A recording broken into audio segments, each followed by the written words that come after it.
I don't know if y'all saw what's been going on in the House of Representatives, but they ooh, they had it out. Ooh, that was better than Real Housewives. I'm not gonna lie, that was pretty good. Okay, in case you didn't see what happened, basically, they were having a committee hearing, and I don't really know how they work. They use certain rules of order where they're like point of order, you know, and there's like this moderator that doesn't do his job and stuff. And basically, Representative, I think her name was Jasmine Crockett, said to Marjorie Taylor Greene, she's like, do you know what we're talking about right now? Do you know what we're here for? And then Marjorie Taylor Greene said, I do know what we're here for. Do you know what we're here for? Because those fake eyelashes might be messing up your reading.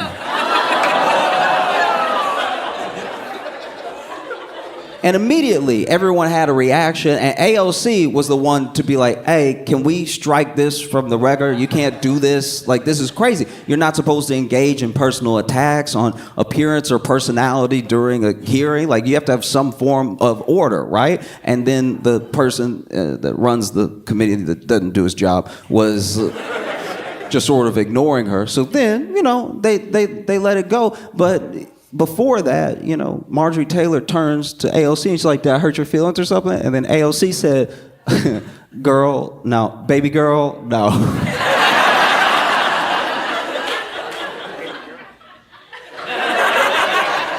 In case you aren't familiar, all right, a girl followed by a baby girl is equivalent to showing a Glock.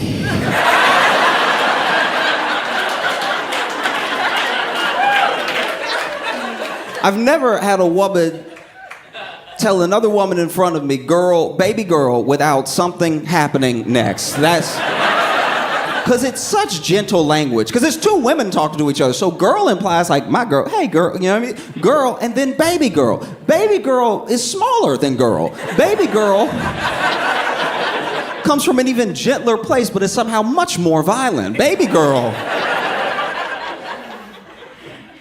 I'll put it this way. Girl is hair. Girl is, you know, snatching up someone by their hair. Baby girl is choke. Baby girl is hands around the throat. One hand is baby, the other is girl. Baby girl.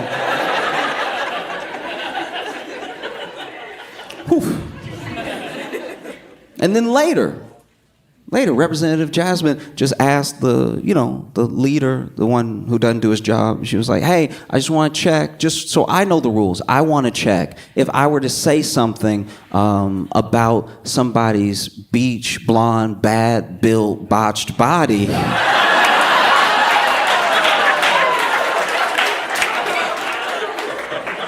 And to be fair, look, I wasn't there. I don't know exactly what she said, because some people are like, bad beach blonde, bad built butch body, or beach blonde, bad built botched body. Either way, it's a bop. Either way. It's rare, and that was like kind of off the dome. That was incredible. That was one of those things where I was reading it. I've never read like a news magazine before and been like, beach blonde, bad built, butch body. Man, get Metro Boomin on that one. That's crazy. So I don't know exactly what she said, but she was like, if I were to mention somebody's beach blonde, bad built, botched body, would that be engaging in personality attacks?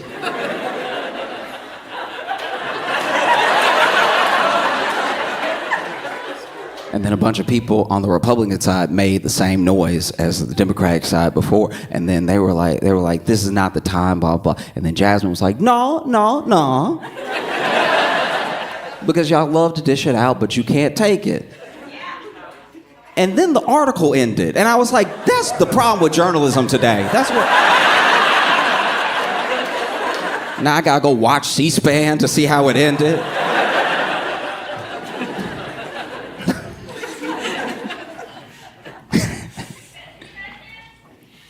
I feel like one of the main things that I miss from being a kid is ooh. Do y'all remember ooh? Do y'all remember like ooh? What an incredible experience. Ooh is beautiful. You know what's so beautiful about it? It's one of those like communal experiences. No one teaches you how to do ooh when you're a kid. You know what I mean? No one sits you down and like, and sometimes you're gonna want to clap, and sometimes you're gonna be like ooh. Like no, your parents never give you a talk like that. You just are a kid, and then maybe you're talking in class, everybody's talking in class, and then the teacher gets frustrated, turns around, points out one kid and goes, Mr. Perkins, and then all the kids go, ooh. It's beautiful. It's almost like a religious experience that you're having outside of church, you know what I mean? Everybody knew to do it at the same time. Like starting a good slow clap. When a real slow clap happens, you're like, wow, we really did it, y'all. Ooh is beautiful. And then as you get older, ooh starts to go away a little bit. You know, because we all have different experiences. When you're a kid, most kids have the same general big fears, right? Getting called out in the middle of class, getting embarrassed, something happening, somebody. But as you get older, everything starts to splinter off. Everything goes in different directions, and so one person's ooh is another person's nothing, right? It's very hard as an adult to have an ooh experience, so I treasure them now when I have them. It's beautiful. Like I was walking down the street one day, and I was passing this bar, and there was a woman yelling at her boyfriend to the point that a crowd had gathered. Like it really felt like a street performance, the way that she was taking him to task. And she was like, I had 1 day off, JR. I had 1 day off and you ruined it. And he's like, I'm sorry. No, sorry's not enough. This has happened so many times. I have 1 day off, JR, and you ruined it. And then out of nowhere, she just swung and slapped him, right? Slapped him from everybody, and everybody was like, oh.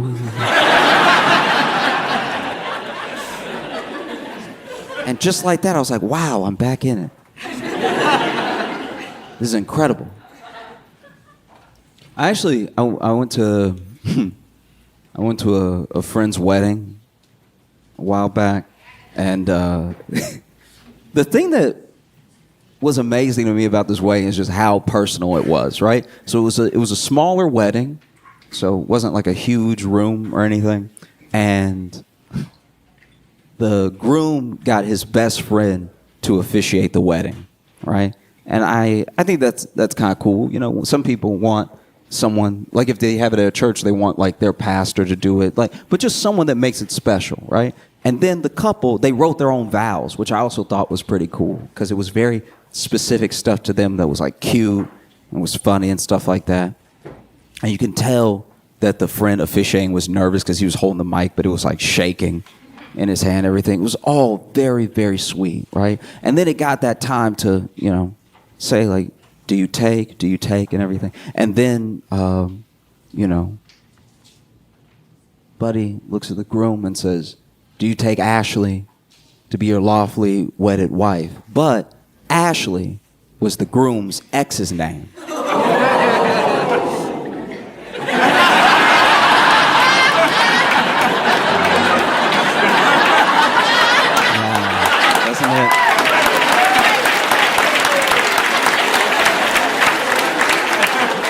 Doesn't it just feel good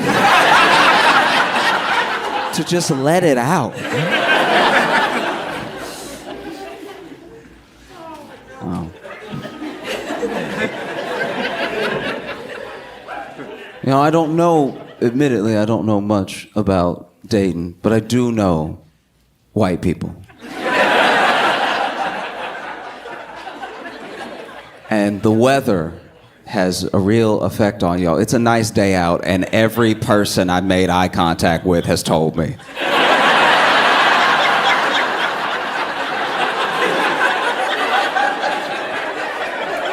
Y'all saw the sunlight today. You were delighted. I was outside, and somebody walked up to me outside and was like, what a day. You know, and maybe it's just the New Yorker, but I was like, nah, I know, it's very good. They were like, nah, this is great. And in my head, I'm like, does it rain every other day or something? Good to know. No, I was happy for everyone. Everybody was having such a good time. You know, it's like the weather today felt like when your friend wants you to see a movie really bad, and then they watch it with you, but they watching you watch the movie to make sure you're enjoying it as much as. But then you're like, but I see it, and they're like, no, but are you paying attention? It's like, you not paying attention, you looking at me.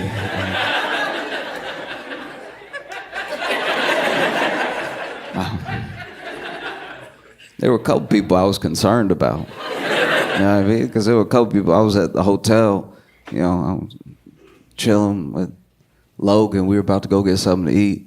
And there was one guy that was so happy, he got upset. You know what I mean? Like we saw him, you know, past him on the way out of the elevator. He's like, it's a really nice day. I was like, oh, buddy, it sounds like you needed this one. It sounded like one more day of rain, something was gonna happen, all right? I can see that same dude looking out the window. If I see another drop of rain, everybody dies.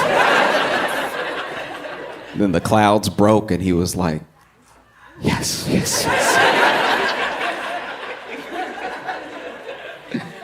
Because I was enjoying the weather too. I just didn't feel like I was doing a good enough job.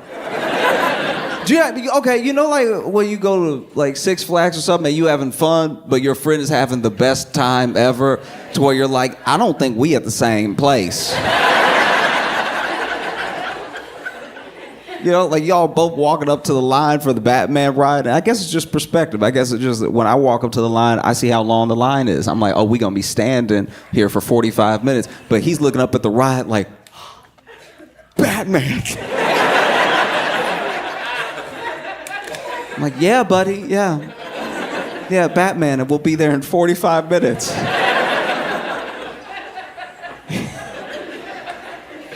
Oh. I had a realization that I'm getting older now, and as a man, like as a grown man, I'm actually too old now to get kidnapped.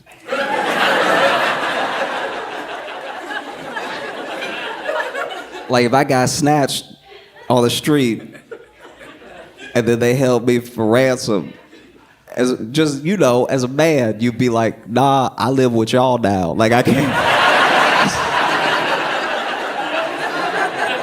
You can't send me back. That's too embarrassing. I just got snatched up like I was waiting for my mom after school. Y'all got me. We good. I'm part of the gang now. Don't. Yeah, send me back. Imagine. There's actually a statistic that nobody talks about. Thousands. I'm telling you, thousands of men go missing every year. We don't look, but thousands of men go missing. And I think it was 2021 where men going missing outpaced women going missing, right? And it's like an insane stat. When I was reading it, I didn't believe it. I was like, how is that possible? But I think it's because men know when they get snatched up, they're like, bro, just kill me, because I can't go back now. Imagine you a grown man with a family, right? You a grown man with children, and you got kidnapped, and then you come home and try to be the patriarch of your family, knowing you were a kidnapped man. You know what I mean? Knowing you a diet man, knowing you light. Standing there over your kid, telling him not to talk to strangers, and then your 8-year-old go,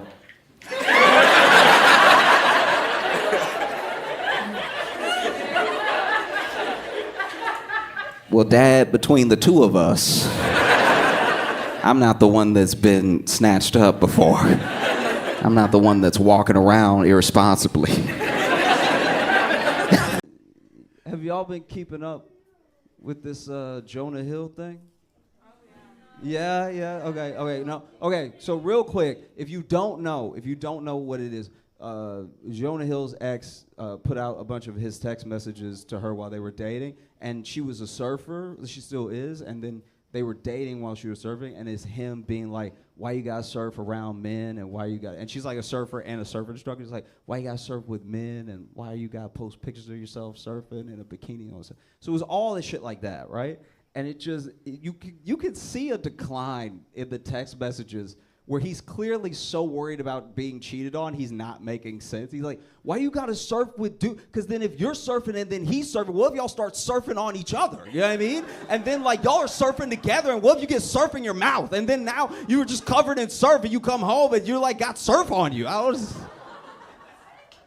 like, nigga, are you all right? Like,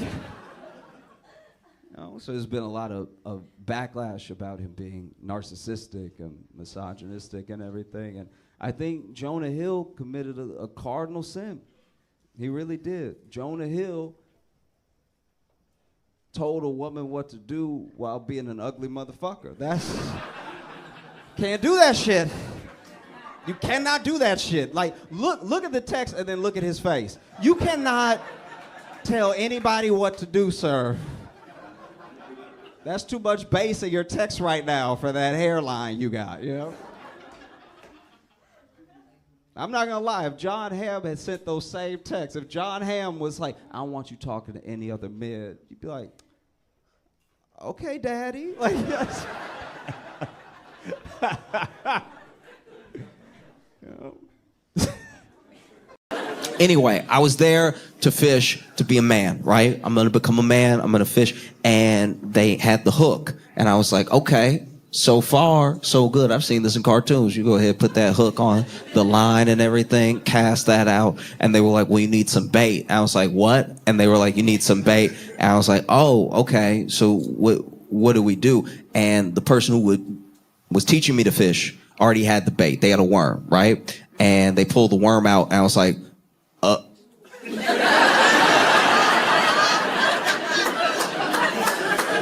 what does that have to do with anything? I feel like you mixing activities right now. Like, that's very weird that you would bring worms to fish.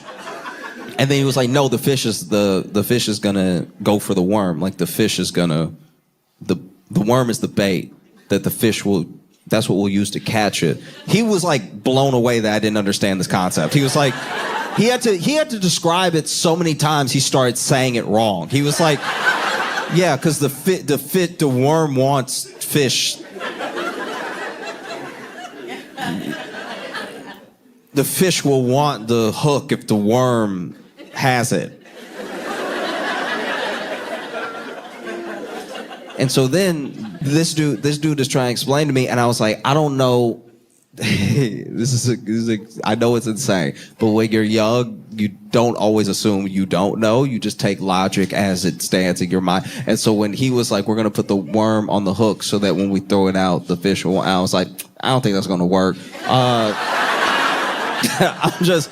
Look, no, this is my opinion. I don't think this is gonna work because the worm, where'd you get the worm from? And he was like, oh, I got it from my property. Like, I dug up some earthworms and everything. I was like, oh, okay. So not the water. Like, not the... No, I'm just saying, like, the fish will probably see the worm and be like, you drowning, dog? We have never met before. I don't think the fish is gonna be like, ooh, delicious. Oh, I've been waiting my entire life. No, I think the fish is gonna be like, what is it? Ugh. Like, I think if anything, the fish is gonna think what I think, which is, why is this here? And as any good mentor does, he was incredibly patient. He was like, look, just trust me, it's gonna work. This is how you do it. And I was like, okay, all right, I've never been fishing. You fish. Let's do it your way. And so he put the fish on his hook, and I did not have the stomach for that. I even as he was doing it, I was like, oh, it kind of seemed like you hurting him. So what happens once we catch the fish? Like, does he go back in your little box? And he's like, no, it's not how this works at all. I was like, oh, okay. Oh, this is a sadder activity than I thought it would be. I used to love those like viral videos of things that were happening on Spirit Airlines. Like, I don't know if y'all remember the possum. All right, I guess a bunch of y'all haven't seen this. Okay, so in the way that a lot of houses that are haunted usually have a bunch of activity in the basement or the attic, there's something about where they would put Spirit in an airport. Let's just say Spirit never had prime real estate in the airport. You would actually get scanned through TSA and then go have to find the Spirit terminal and be like, it's in here, right? Like, be tucked away a little bit. And there was this one time, I don't even remember which airport it was, but there was the Spirit Gates corner of the airport. And everybody heard this rumbling, so people waiting to get on their flight and everything, and Spirit is telling them that their flight is late because it is always going to be late. And then from the ceiling, people were hearing. It's one thing to hear noises in a wall. A wall's already terrifying. You could be squirrels, could be a bird in there, nobody knows. The ceiling, if I hear noises above me, I have to leave. And then, out of nowhere, a couple tiles fall from the roof, and a possum falls out of the ceiling, holding on to one cord, trying to gain some leverage back. It's holding on like this.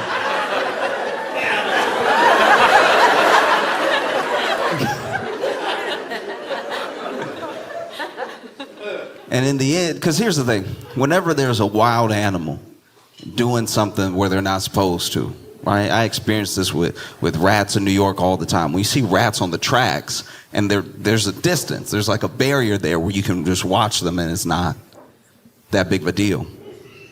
When you see the possum hanging from what probably are some pretty important wires.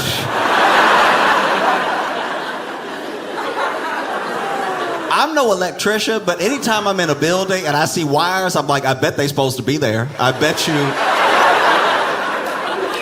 bet you these wires do something. I don't think they just lay down extra for decoration inside the insulation. And so this possum is hanging on. He couldn't get the other leg up, so he's hanging like this. And people are recording and just watching, completely fascinated. Until finally, the possum can't hold on anymore, and he drops to the ground. As soon as he drops to the ground, pandemonium. It's like, as soon as he drops to the ground, chaos. As soon as the thing drops to the ground, first of all, it hit way harder than I thought. Possums must be much heavier than I thought they were. Even the possums I've encountered, I've been like, all right, it's nimble, so I always assume nimble is light. But this thing, it just slammed. I was surprised it didn't knock itself out because it slammed the ground. Everybody heard the thud, and then even the gate agents hopped the desk. They were like, ah! Imagine you late now. Flight taking off late. And people are calling, because they'll call the other airport. People get in trouble when the flight's late for no reason. They call them, why is your flight late? Why haven't you departed yet? And now you got to explain that there's a possum wreaking havoc at gate 47. We don't know where he is right now, all right? He could be anywhere. He could be behind us right now.